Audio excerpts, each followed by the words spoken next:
Luke had always lived a quiet life.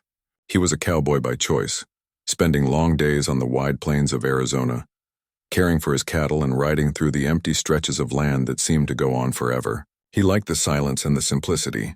Most of the time, the only sounds were the wind through the dry grass, the low moans of cattle, and the rhythmic thump of his horse's hooves on the dusty ground. People from nearby ranches respected him, not because he was loud or flashy, but because he was honest, hardworking, and brave when it mattered. One afternoon, the sun was high and hot, burning down without mercy. Luke had been riding along the riverbank, checking his cattle as he always did when something caught his eye. There was a sudden splash, a frantic flailing, and then the unmistakable sound of someone calling for help. His horse shied for a moment, sensing danger, but Luke leaned forward, focusing on the river. There, in the fast-moving current, a woman was struggling. Her arms moved frantically as she fought against the water, and her head disappeared beneath the surface more than once. Without thinking twice, Luke spurred his horse forward and raced to the edge of the water. The current was strong, fast, and cold. Luke's heart pounded in his chest, but he didn't hesitate. He leapt from his horse and plunged into the river, feeling the icy water pull at him immediately. He reached the woman just as the current nearly swept her away again. Grabbing her arm firmly, he struggled to keep both of them above water. Her body was limp at first, and then she tried to kick, trying to free herself, panicking against the strength of the river. Luke held on tightly, speaking to her in calm, firm words, telling her to stay with him. Finally, he managed to pull her to the shore, dragging her body onto the sand, coughing and shivering. She lay on the ground, barely moving, and Luke could see that her breaths were shallow. Fear clawed at his chest, but he forced himself to stay calm. He remembered what he had learned years ago in a first aid class and from an old handbook he had once read. Kneeling beside her, he checked her pulse. It was weak, but it was there. He began CPR, pressing on her chest in steady, careful rhythms and blowing air into her lungs. Minutes passed like hours. Luke worked tirelessly, refusing to give up. He whispered encouragement, telling her to fight, to breathe, to live. At last her eyes fluttered open. She gasped and coughed violently, bringing up water, then blinking at him as she tried to catch her breath. Luke helped her sit up, wrapping his jacket around her shoulders to keep her warm. She looked at him with a mixture of confusion, gratitude, and caution. "Thank you," she whispered. Her voice was soft, quiet, almost hesitant. Luke shrugged and smiled. "Just glad you're alive," he said simply. For him, saving her had been natural. Anyone else would have done the same, he thought. Her name was Aida, and she was Apache. She didn't explain why she was there, alone, traveling by the river. Luke offered to guide her to the nearest village, worried about her safety. Aida nodded, trusting him, and together they walked along the riverbank as the sun began its slow descent. Along the way, Luke learned a little about her life. She spoke of her travels, the land of her people, and the traditions she grew up with. Luke told her about his life on the ranch, the solitude he had chosen, and the long days caring for his cattle. Their conversation was slow at first, careful, like two strangers feeling out a fragile connection. But little by little, they began to understand one another.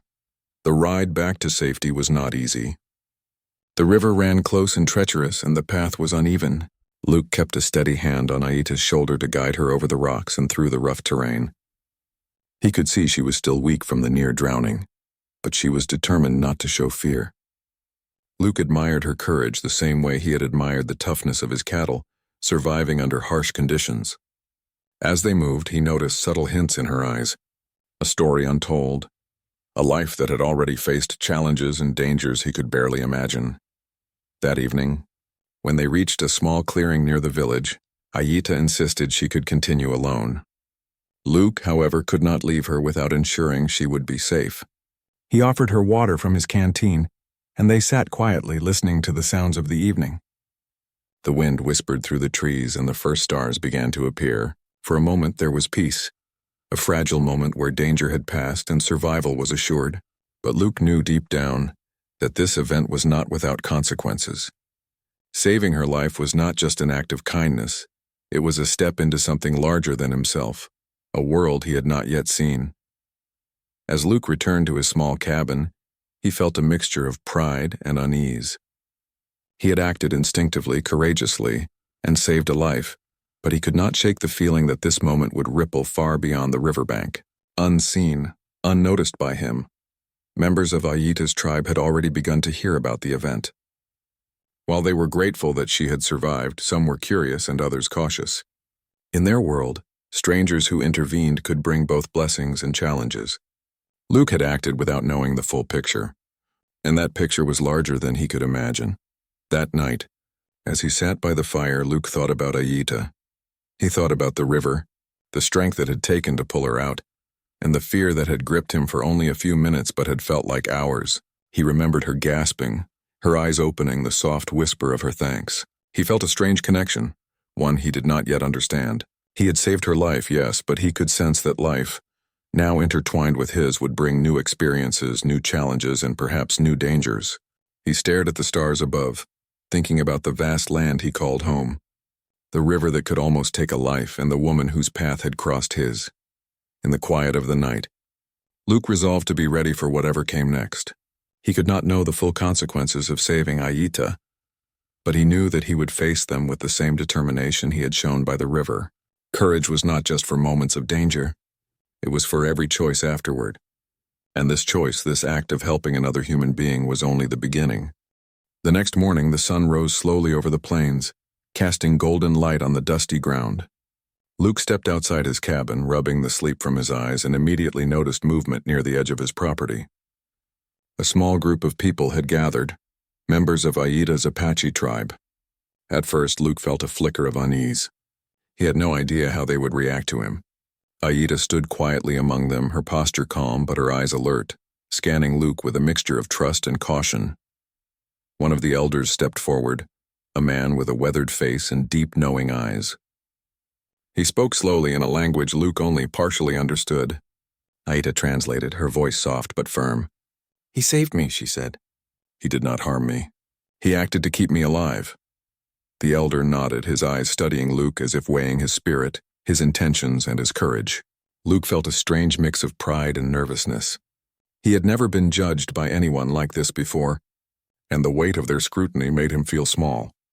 The elder spoke again, explaining that Aita's safety was of great importance, and that Luke's actions, while brave, had consequences beyond what he could see. By saving her life, he had become part of her world, a world bound by traditions, responsibilities, and honor.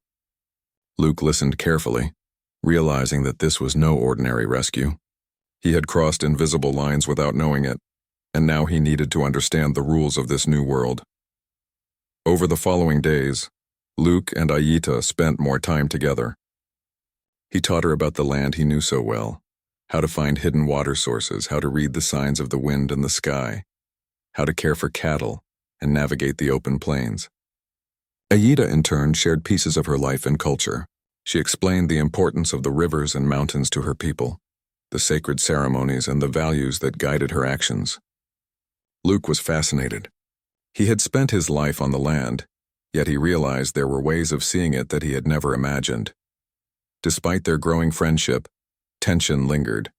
Luke could feel it when neighboring ranchers looked at him strangely, whispers following him when he rode past. Some had heard of Aita, of her near drowning, and of Luke's role in saving her. Rumors began to spread, twisting his simple act of courage into gossip. People questioned whether he had overstepped, whether he was involved in matters he should not have touched. Luke ignored the rumors as best he could, focusing on helping Aita and understanding the complexities of her world. One day, as they walked along a narrow canyon path, Aita spoke quietly, almost to herself. "The river chooses who will survive," she said, her eyes on the rushing water below. Luke glanced at her, curious. "You believe that?" he asked. She nodded. "It is our way. It is not only skill, but also respect for the river, for life itself. You were brave, but you were also chosen by fate." Luke didn't know what to say. He had acted instinctively without thought of destiny or fate. Yet as he looked into her eyes, he realized that the river, the near drowning, and his choice to save her had indeed changed the path of both their lives. As time went on, Luke began to understand the responsibilities that came with saving Aita. One afternoon, while checking on a herd of cattle, he noticed signs of strangers moving along the edges of his property. He approached cautiously and saw two men, clearly not from the area, watching the ranch with curiosity and suspicion. Aita's eyes narrowed. "They are looking for me," she said. "They do not understand, but they seek to control or harm." Luke's heart quickened. The consequences of saving her were arriving faster than he had imagined. Together, Luke and Aida prepared for what might come. They moved cattle to safer areas, secured the cabin, and kept watch during the long, hot days.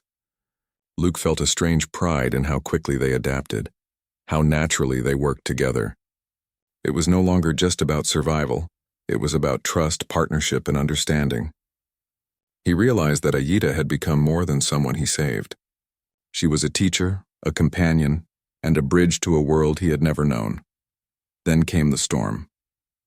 Dark clouds rolled in suddenly, lightning flashing across the sky, thunder booming like distant cannons. The wind picked up, rattling the cabin and bending the trees. Luke knew the plains could be dangerous in such weather, especially with livestock in the open. He and Aida worked without hesitation, guiding the cattle to higher ground, making sure no one was left behind. Travelers caught in the storm appeared, frightened and struggling through the mud. Together, Luke and Aida led them to safety, calming their fears and showing skill and courage in the face of danger. By the time the storm passed, the land was soaked, the cattle safe, and the travelers grateful. Luke looked at Aida, realizing that this was more than an act of bravery. It was a test of their trust and partnership. Aida smiled faintly, her eyes reflecting respect and admiration. "You have done more than save me," she said. "You have shown honor, courage, and heart. Your actions matter not only to me but to many." Luke nodded, feeling a weight of responsibility he had never felt before. The elders soon came to visit again. They observed Luke, watched his actions, and spoke with him and Aida. They acknowledged his bravery and judgment, welcoming him as a trusted ally to the tribe. Luke felt a mixture of humility and pride. He had always thought of himself as a lone cowboy, living a simple life on the plains. Now he realized that one spontaneous act of courage had reshaped his destiny, connecting him to a world filled with traditions, responsibilities, and unexpected friendships. In the days that followed, Luke's life began to change subtly but profoundly. He no longer felt entirely alone. He had someone who trusted him, someone who challenged him to see beyond his routines, beyond the cattle and the open plains.